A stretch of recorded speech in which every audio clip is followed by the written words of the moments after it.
Les listes déroulantes est un moyen très efficace pour permettre de remplir une table plus rapidement. Nous allons donc voir dans cette vidéo formation comment les utiliser dans Access 2010. Donc, tout d'abord, vous sélectionnez la table sur laquelle vous souhaitez insérer une liste déroulante, puis vous allez vous rendre dans le mode création de cette table. Je vais par exemple pour cela faire un clic droit sur l'onglet correspondant et cliquer dans le menu sur mode création. Nous sommes maintenant donc dans ce mode création où vous allez sélectionner donc dans les types de données du champ que vous souhaitez donc le menu. Donc par exemple, je vais ici créer une liste déroulante pour sélectionner le sexe, c'est-à-dire pour me donner le choix entre homme ou femme. Je clique donc pour cela sur la flèche de la cellule et dans le menu qui apparaît, je vais cliquer tout en bas sur Assistant liste de choix. Vous avez alors cette fenêtre-ci qui apparaît. Donc, cette fenêtre vous propose deux possibilités.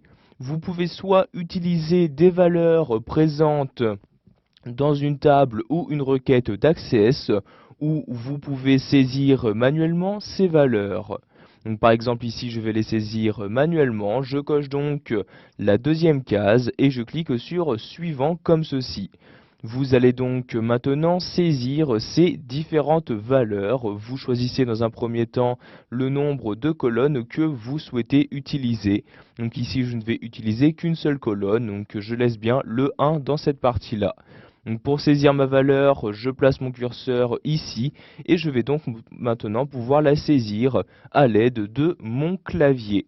Donc je vais ici mettre homme, j'appuie ensuite donc sur la flèche du bas et j'accède ici à la deuxième cellule où je vais ici mettre femme comme ceci. Donc ici je n'insère que deux valeurs, je clique ensuite sur suivant comme ceci, je choisis ensuite l'étiquette que je souhaite donc attribuer à cette liste de choix. Donc ici, je vais laisser l'étiquette sexe comme ceci. Vous pouvez choisir de limiter la liste, c'est-à-dire que l'utilisateur ne pourra pas insérer d'autres informations que celles présentes dans la liste déroulante que vous venez de créer. Donc pour limiter à la liste, vous cochez ici la case correspondante.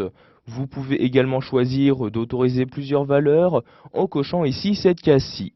Après avoir choisi les paramètres que vous souhaitez, vous cliquez donc sur Terminer comme ceci pour créer votre liste de choix.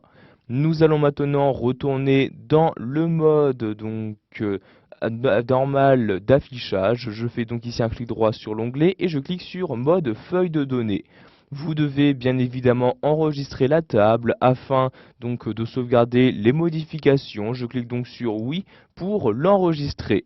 Maintenant, si je clique dans cette cellule, vous pouvez voir qu'apparaît alors une flèche dans cette partie-là. Je clique dessus et comme vous pouvez le voir, il s'agit bien donc des deux données que j'ai choisi d'y insérer. Je n'ai juste qu'à cliquer sur la donnée souhaitée donc pour l'utiliser. Par exemple, la première personne, il s'agit d'un homme. Je clique donc sur homme comme ceci et automatiquement l'information a été insérée dans la cellule correspondante. Voilà, vous savez maintenant comment utiliser des listes déroulantes dans Access 2010.